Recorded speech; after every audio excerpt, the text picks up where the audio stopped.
Yo, what's going on, y'all? It's Cone back here again tonight with another episode of After the Buzzer, the show where we recap the NBA games from the night. Real quick, yes, the background is way different. I'm back in my apartment in New York City after being home for a couple of weeks for the holidays, so this is going to be the setup for the foreseeable future. And with that, I'm kind of adjusting to some of the new equipment I got over holiday break, so the lighting probably looks a little bit off. It'll be better for the next few videos, but in the meantime, we've got some basketball games to talk about, so there's no time to waste. Make sure to leave a like and subscribe if you enjoy. Hit that notification bell so you don't miss out on any of these videos, and let's go ahead and get right into it. Of course, we've got to start off with the best game of the night, Lakers versus Kings. This is one that I was excited for right from the get-go because the Kings have been one of the most surprising teams in the NBA so far this season, and the Lakers have been very up and down, but as of late, they've been on fire, winning 4 straight games coming into tonight, and it was a banger. There were amazing plays on both sides, and really down the stretch, De'Aaron Fox, who's been one of the most clutch players in the NBA this season, and LeBron James, one of the greatest to ever play the game, and a guy who's currently on his own historical run at the moment.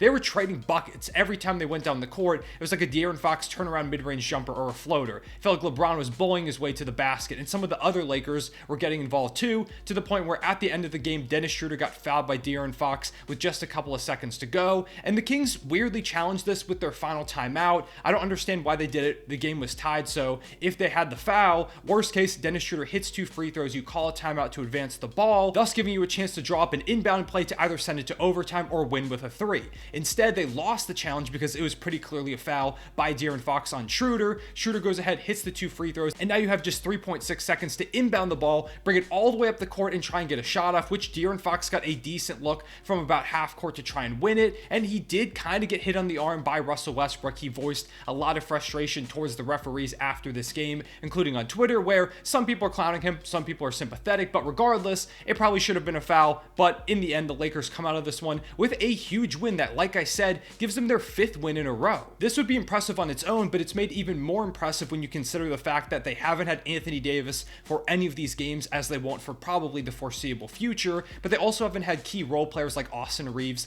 and Lonnie Walker, who on a team like the Lakers that have very little depth, they're very important. However, other guys have continuously stepped up to fill in those gaps, and the biggest one, of course, is LeBron James, who's on an absolute tear. Tonight, he had 37 points, 8 rebounds, and 7 assists on 50% shooting. It truly feels like he is never going to age. The other day, he did an interview talking about, what he wants to accomplish over the course of the rest of his career, and you can tell things are winding down, but with the way he's playing, I legit feel like LeBron could probably play until he's, 45, and still be a high-level player in the NBA, very similar to kind of what a Tom Brady is doing in the NFL at the moment. Sure, he might be like a role player by the end, but I'm convinced LeBron could average near 30 points per game for at least a few more seasons, like he's doing this year, putting his team on his back basically every single night. And since he turned 38, he's played 4 games, and in all 4, the Lakers have won, and over this stretch, he's putting up 38 points per game, 9 rebounds, and 8 assists on 58% shooting since he turned 38 years old.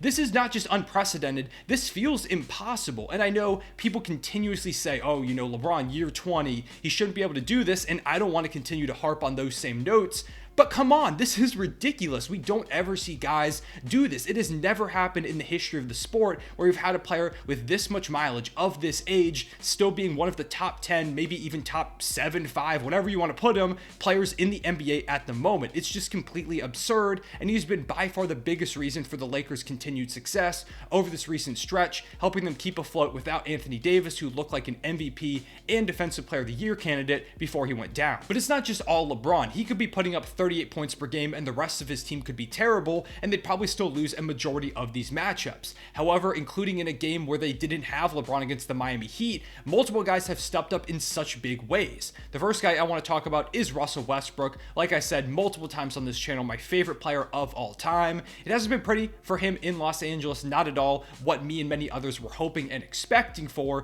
However, he's done a great job of readjusting his role this season as a 6-man, one of the top 6 men in the league at the moment, and he's had a pretty good stretch over this 5-game win streak. Tonight, in fact, he had 23 points, 5 rebounds, and 15 assists on 50% shooting. He was incredible, and he shot 50% or better in 3 of these 5 games. He's got 3 double-doubles and 20-plus points in 2 of the 5 matchups. He's done a phenomenal job of setting up the offense, facilitating, getting downhill, and attacking the rim, giving the Lakers some much-needed rim pressure, as has another guard, who we will talk about in a second. But Russ is just playing really, really well. Sure, he's still not maybe the player they were hoping for when they traded for him, but he's continued to look better and better, readjust to this role, and shown a willingness to adjust his game to the point where he's being as successful as he can, helping his teammates in whatever way he can do so, and it's gone a long way for the Lakers' success. And the way that he's playing right now, I wouldn't be surprised if the Lakers are looking at him and saying, yeah, sure, he's making way more money than he's probably worth, but he's playing well right now and we're winning, so we probably shouldn't move on from him. Now, I do think there is a world where Russell Westbrook is traded by the deadline, but right now I think it's a lot further from a reality than it was at the beginning of the season, where it almost felt inevitable. In addition to Russ, there's another former Thunder point guard that is also making waves for this team, and that's Dennis Schroeder,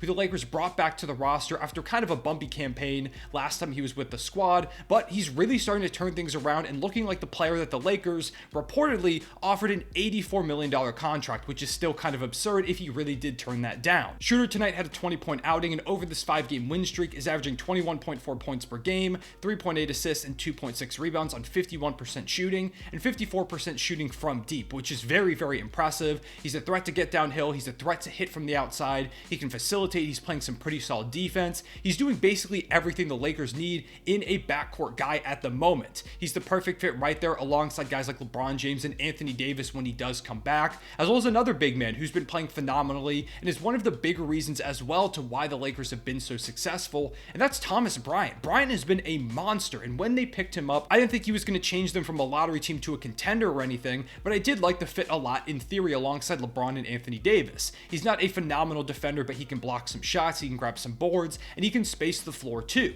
and that's what he's been doing over this recent stretch of games. He's been grabbing boards, and he's been scoring inside too, a lot more than I really thought he was capable of. In fact, tonight, he had a 29-point, 14 rebound outing on 12 of 14 shooting. He was a monster, dominating the offensive glass, especially down the stretch. It felt like every time the Lakers ended up missing, the Kings were like, okay, cool, we've got a chance to really continue to build momentum, and then Thomas Bryant would just bully his way inside, grab an offensive board, and either put it up, back, and in, or kick it out to someone to kind of reset the shot clock and get the offense going again. It just helped them kill a lot of clock, helped them maintain as much momentum as they could. There were multiple times where it felt like, okay, this is the part where the Kings just take over, because they have been really good in clutch situations over the course of this season, but Thomas Bryant was a massive factor in flipping that switch and really preventing the Kings from building any type of sustained comeback late in this one. So shout out to Thomas Bryant, he's been really good, and with the play of him, Dennis Schroeder, Russell Westbrook, LeBron James, alongside other guys like Max Christie, for example, who's played some really solid defense when he's been given the opportunities, the Lakers have won 5 in a row and are right there in the thick of the play-in conversation. They're currently sitting right behind the Jazz for the 10 seed, with a lot of teams above them starting to slip.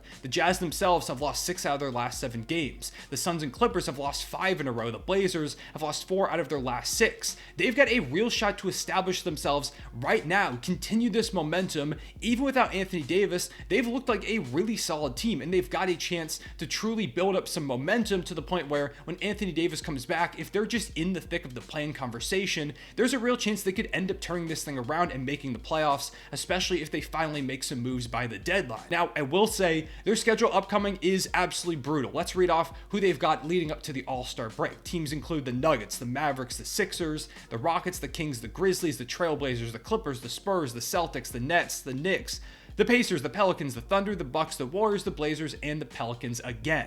That's a brutal schedule. There are a lot of really good teams and multiple teams that they're directly competing with for a play-in spot over this stretch of time, and Anthony Davis might miss most of, if not all of it, leading into the break. So this is their chance. If they really want to say, hey, we're back, this is their opportunity to do so, because right now I'm hesitant. I think they've made a lot of strides, and I'm starting to see the potential with this roster, but until I see Anthony Davis back and until I see maybe moves or some sustained success over this really brutal schedule, I'm not going to be 100% sold. This is their chance to prove themselves. If they can at least stay afloat over this stretch of games, it goes a long way to the Lakers when Anthony Davis comes back to actually making the playoffs, at least the play-in tournament, which gives them a chance. When you put this team with LeBron, AD, and some solid role players, hopefully they also make moves. I'm going to continue to say that, because if they just sit on what they've got right now, this isn't a playoff team, in my opinion. But there are a lot of possibilities if they do go out and make some solid moves for them to continue to bounce up the standings if AD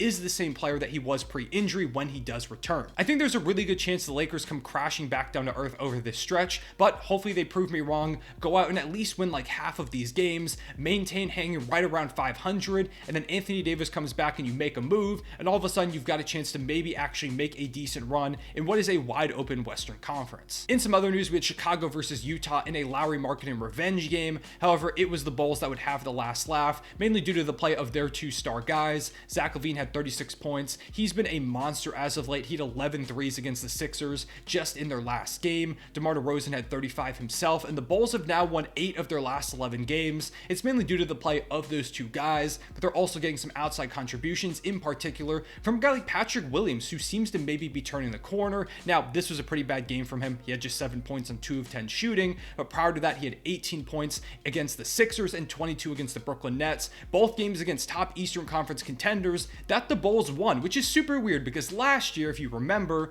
the Bulls could not beat contenders to save their lives, and that's why most people were like, hey, this team's kind of fraudulent. They probably won't actually make any noise in the playoffs. But now the Bulls are losing against a lot of middle of the pack or lower level teams, and they're beating basically all of the Eastern Conference contenders. If you're a contender and you have the Bulls on your schedule, you can pretty much chalk it up to an L at this point, which is super weird to see comparing it to last season, but it's a lot better outcome for the Bulls probably, and right now they're looking like they're on the comeback. I'm not going to say that they are truly back quite yet, but it is pretty promising. As for the Utah Jazz, like I mentioned earlier, they're kind of in a free fall at the moment. It seems like all of their high level success at the beginning of the season has come crashing down as they return to what most people thought they would be this year. However, Lauri Markkanen did still have a good game. He had 28 points, 4 rebounds, and 3 assists, following up on his career high 49 points the other day. Still making an all-star case. If the Jazz continue to lose a lot, that's going to hurt his case a bit, but individually, he's still been really good. Also, quick shout to Jared Vanderbilt, who had 15 and 14, and was a really good effort from him